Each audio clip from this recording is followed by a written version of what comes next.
asyhadu an la ilaha illallah, tak mungkin dia berani menyakiti orang lain, berani mencuri atau apalagi berzina. Naudzubillahi min dzalik, tak mungkin.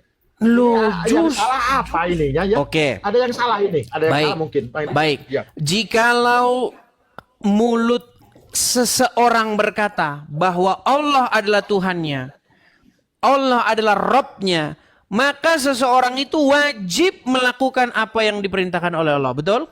Ya jelas, iya betul. Apa yang diperintahkan oleh Allah? Untuk taat kepada Muhammad. Betul? Betul. Apa yang diperintahkan Muhammad? Jikalau kamu bertemu dengan orang Wahyudi, bertemu dengan orang Wahyudi di jalan, desaklah mereka ke jalan yang sempit. Makanya saya bilang, jika kamu menjadikan Muhammad dan Allah sebagai Rabbmu, sebagai pengendali hidupmu, maka alamatmu adalah menjadi orang yang, mohon maaf, orang yang jahat. Karena apa? Karena kamu akan membenci Wahyudi, kamu akan membenci Nasrani. Bahkan kalau kamu punya makanan, makananmu itu tidak boleh kamu kasihkan kepada orang lain selain Muslim. Tapi jikalau kamu menjadikan Bapa di sorga dan Yesus dan Roh Kudus sebagai Rabbmu, sebagai pengendali hidupmu, maka alamatmu adalah menjadi orang yang baik. Mengasihi sesamamu manusia. Kasihilah sesamamu manusia seperti dirimu sendiri. Ya kan? Karena pada hukum itulah segala hukum dan kitab para nabi itu bergantung. Kasihilah Tuhan dengan segenap hatimu, dengan segenap akal budimu, dan dengan segenap kekuatanmu. Kasihilah sesamamu manusia seperti dirimu sendiri. Itu kalau Yesus yang jadi Rob di hatinya. Roh Kudus jadi Rob di hatinya. Bapa di sorga jadi Rob di hatinya.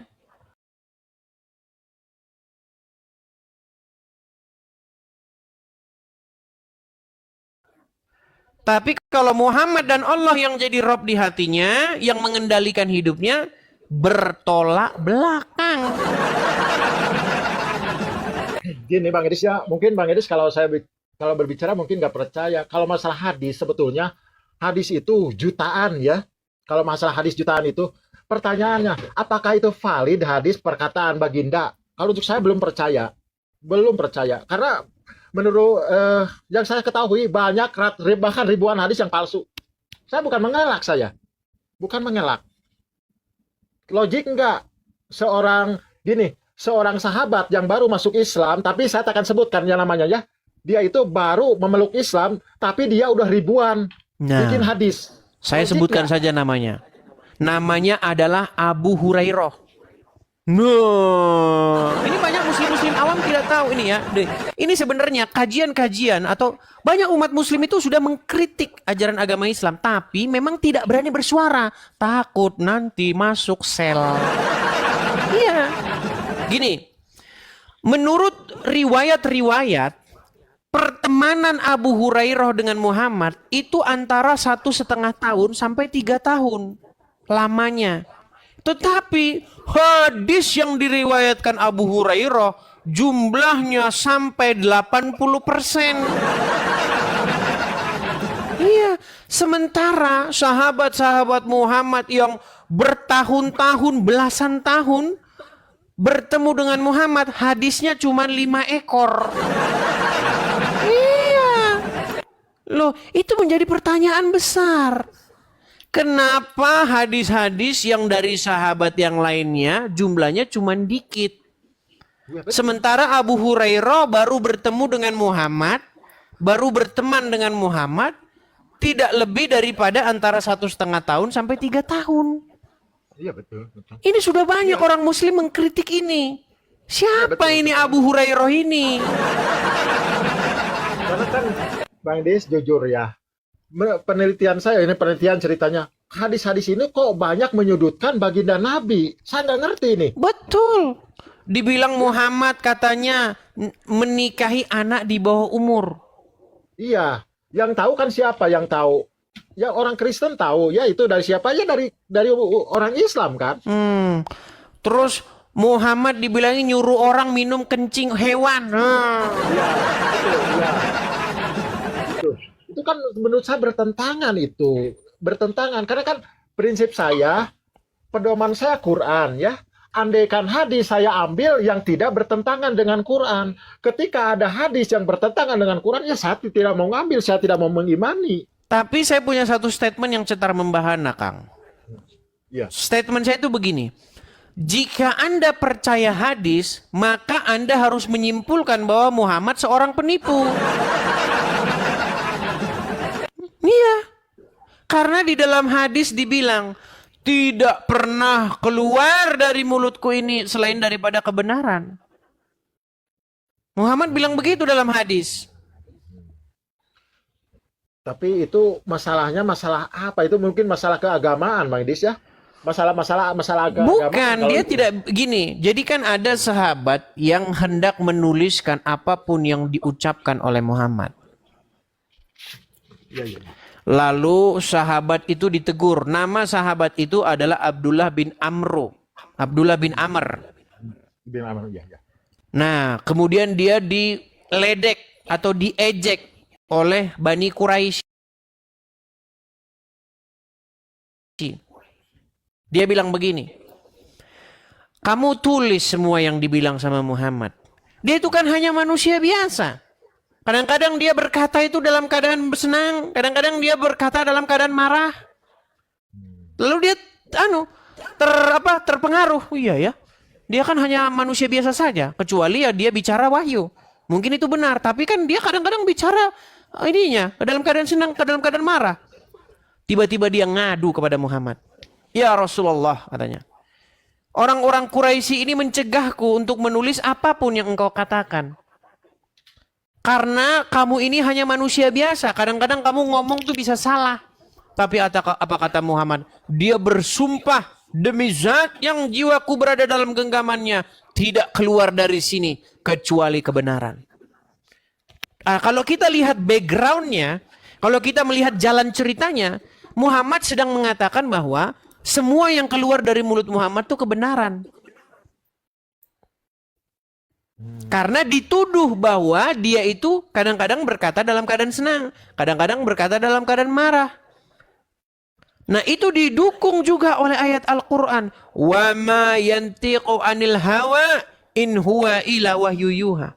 Tidaklah yang diucapkan oleh Muhammad itu adalah berdasarkan hawa nafsunya, melainkan berdasarkan apa yang diwahyukan kepadanya.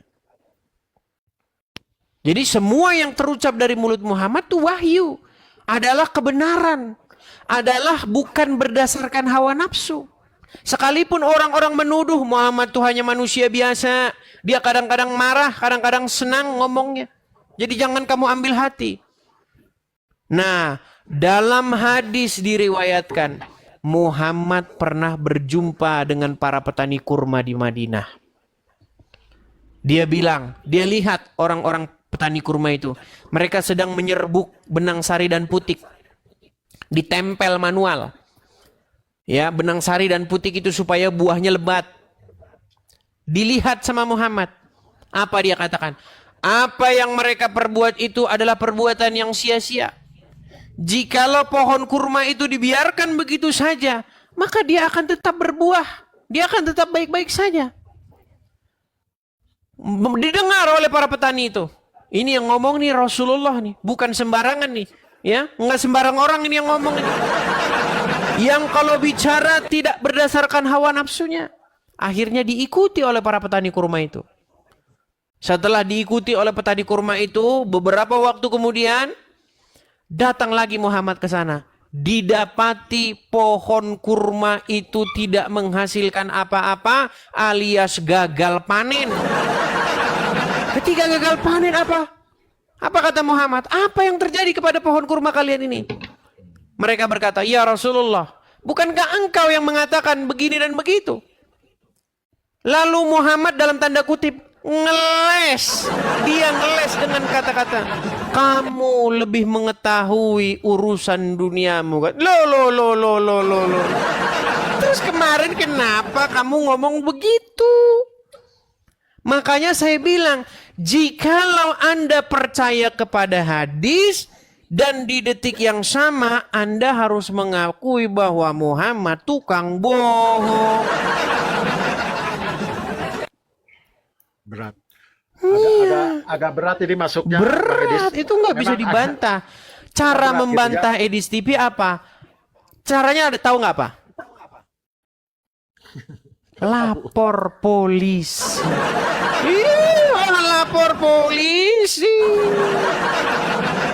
Berat. Cuman itu, kalau membantah argumen gak bakal sama. Gak bakal sama. Setelah saya pelajari seorang Edis TV, memang saya mengakui ini agak berat membantahnya gimana ya? Karena Berat.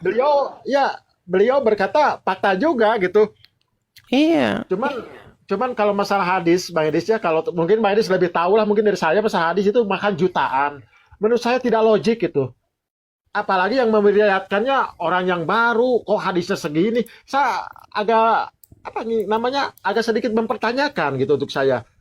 Untuk saya yang hadis yang saya tahu yang sahih, yang betul-betul tidak bertentangan hanya sedikit, ya, hanya sedikit.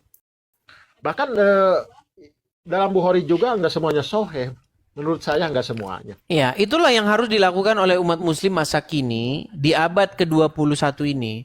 Umat muslim harus memalsu-malsukan hadis yang terdapat di dalam kitab yang sahih. Sahih Muslim itu udah muslim. Yang ngasih nama bukan Kristen loh. Yang ngasih nama itu orang muslim sendiri. Diberi nama Sahih Muslim. Sahih Bukhari. Apa arti sahih? Sahih itu kan sah, legit, Sah, ya kan? Iya. Ya, iya betul secara bahasa. Tetapi karena ketika kita percaya kepada hadis itu kita akan bermasalah, maka umat muslim zaman sekarang berbondong-bondong mengatakan itu tidak sahih. Makanya saya memberikan semacam satu saran kepada para penulis hadis untuk jangan lagi memberi nama kitab itu sebagai Sahih Muslim, Sahih Bukhari. Berilah nama kitab agak-agak sahih, agak-agak Sahih Bukhari, agak-agak Sahih Muslim. Jangan bilang sahih karena umat muslim sendiri masih banyak yang memalsu-malsukan. Soalnya kan Bang kalau masalah hadis itu sih sejujurnya gampang dimanipulasi ya. Contoh gini, kenapa yang menulis hadis orang mana?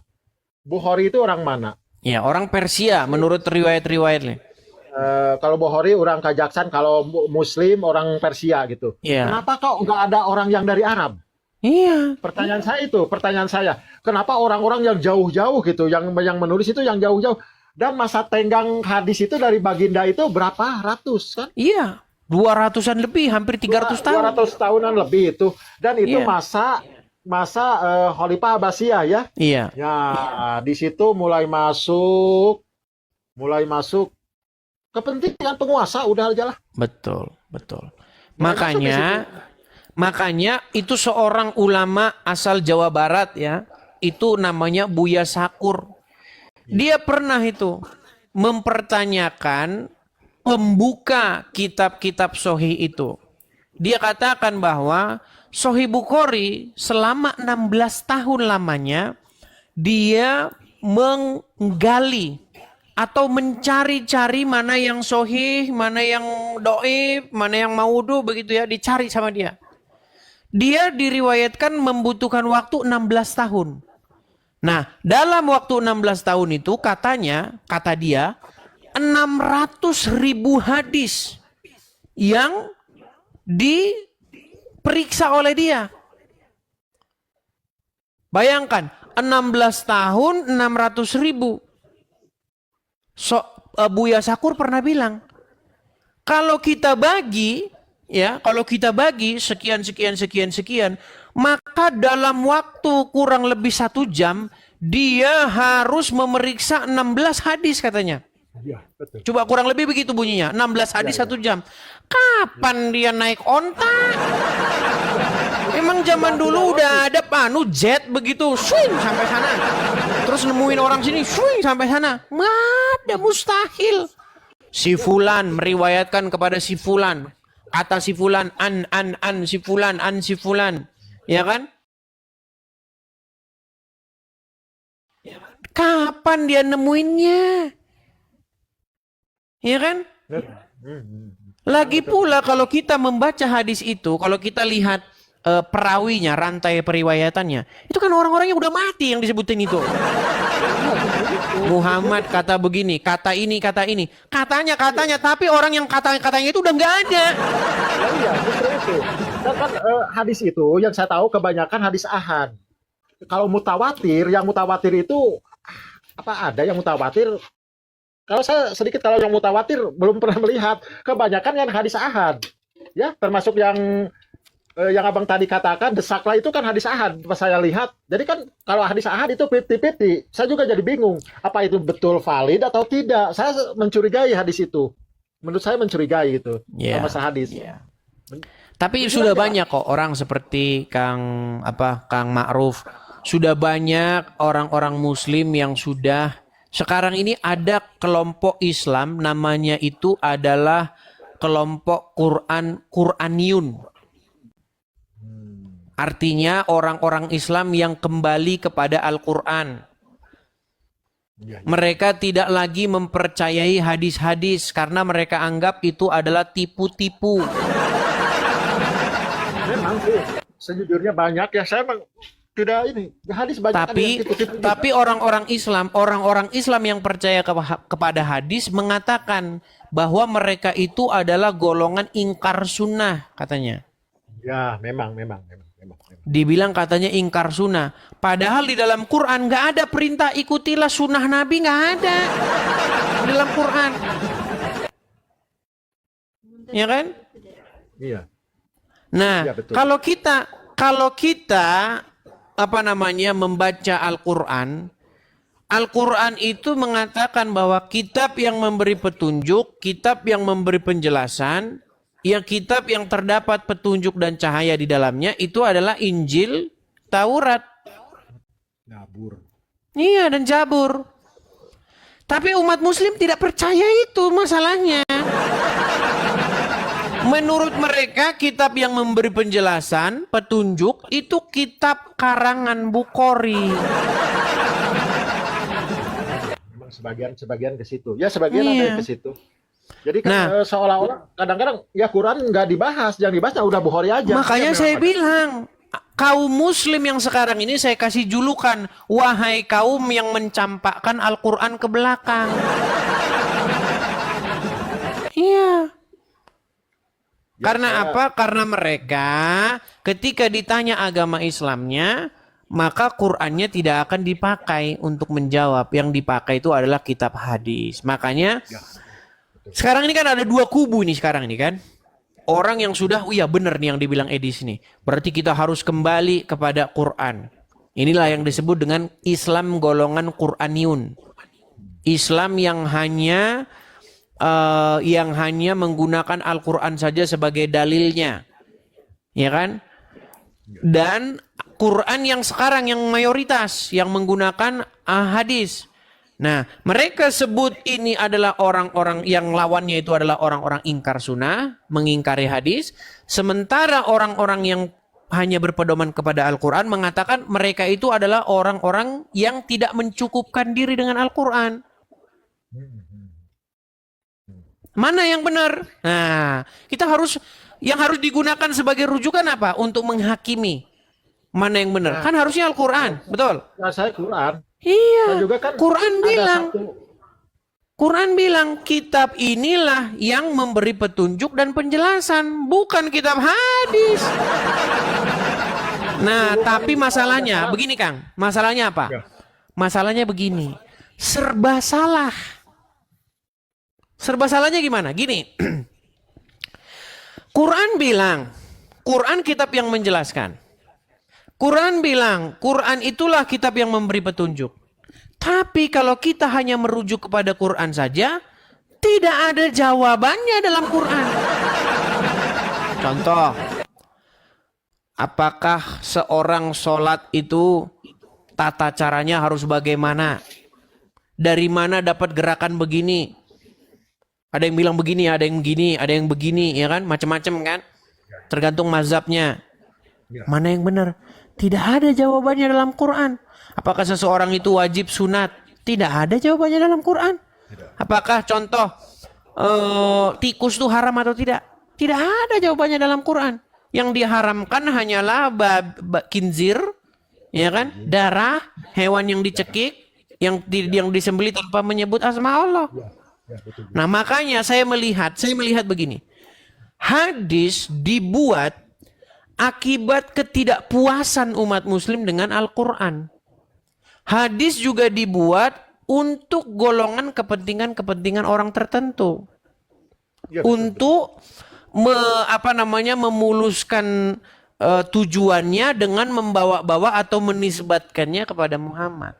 Padahal Al-Quran bilang, jika kamu ragu-ragu, ya kan, maka tanyakanlah kepada orang-orang yang membaca kitab sebelummu. Ya, betul. Nah, dilemanya adalah begitu. Makanya ketika saya mempelajari agama Islam, ini keyakinan saya, ketika seseorang itu mempelajari agama Islam secara mendalam, memang akhir-akhirnya dia itu akan dituntun untuk membaca Injil dan membaca Taurat. Nah, ketika dia sungguh-sungguh mendalami pesan itu, dia akan sadar, ya seperti Bu Nora tadi, akhirnya dibaptis dan menerima Yesus. Gitu. Memang betul. Seperti itu.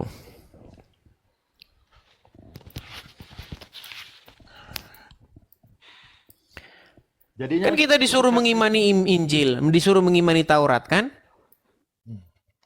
Iya, tapi umat muslim langsung udah keburu diracun oleh para ulamanya. Itu sudah dipalsukan. Iya.